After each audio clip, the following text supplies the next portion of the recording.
Hey, today I'm going to show you how to use a poster cue to actually improve your deadlifting, decreasing rounding.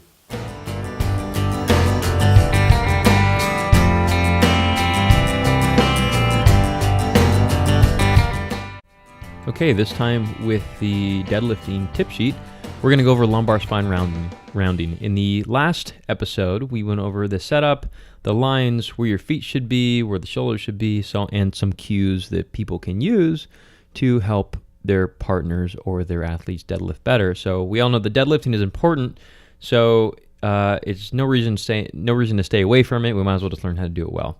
So lumbar spine rounding is an important one, and the reason why this is important in regards to sports injuries is because we don't want to have any weight room injuries. We don't want to have any disc injuries, and a lot of times this rounding here, this flexion under load is what can cause disc injuries. And it's not to say that they will end the athlete's career, but it definitely is a huge hang up. Now, a couple of the tips that I like to use for people, a couple of the cues is, number one, if they had a logo on their chest, and if we go to the center view here with this setup athlete, is that if they had a small logo on the collar of their shirt, I want to be able to see it if I was standing on the other side of the room. Now you can see that this athlete here in the corner here, if I zoom in a little bit, let's scroll up into there. So right here you see that she cannot show me that collar if I was standing over on this side here. This person, however, can. A second thing you can notice too is their eyes. A lot of times the body will follow what the eyes are doing. So one of the cues I like to use is I actually take a little, I have some stickers in my office that are my logo, or you can use a cute little fun one like Hello Kitty or something of that nature. So I like to put the logo right out here if we're looking at this athlete.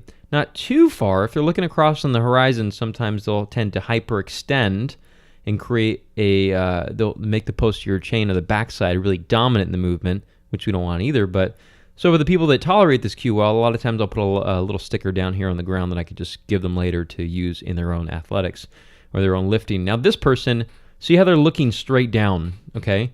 We want to make sure that they're not looking where the bar is going, because then they're going to start rounding their back to accommodate. The next thing I like to bring up on this is that a lot of times, and I've seen this quite a few times with people who feel confident in their form, is that they'll set up like this, everything looks nice and good, and all of a sudden, boom, they start bringing the weight off the ground, and they've developed a curve as they start to move the weight.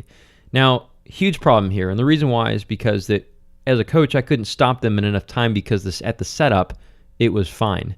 But for these people, what I like to do is actually, and I put out a video on this on deadlift holds, is that we get them into this position, load the bar extremely to the point where it's more than they can actually lift, and don't let them move from the ground, but they can develop their pre-pull tension, which is what we talk about down here. You want to hear that little click.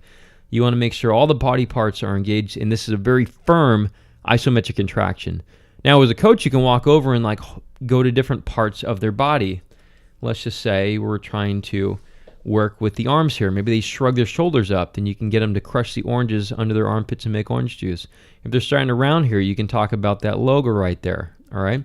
If their hips start to rise a little quick, you can have them drop those down a little bit. If they're not breathing, then you can put your hands on their flanks and increase the amount of diaphragmatic breathing.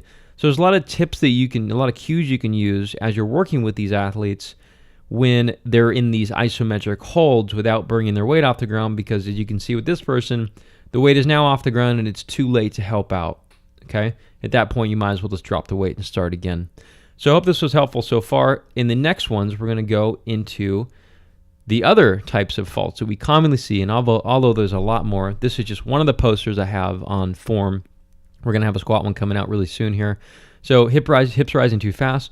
Leaning back at the top is a huge one. I should probably do that one next. Deadlifting versus squatting. You see the hips are higher versus lower. Tripoding the foot.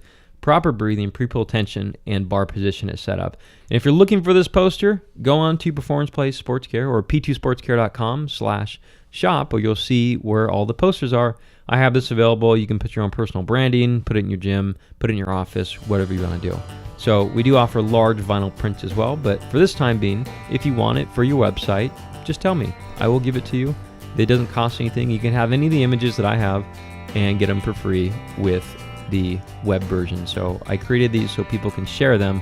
It's just the vinyl posters cost me a little bit of money to do.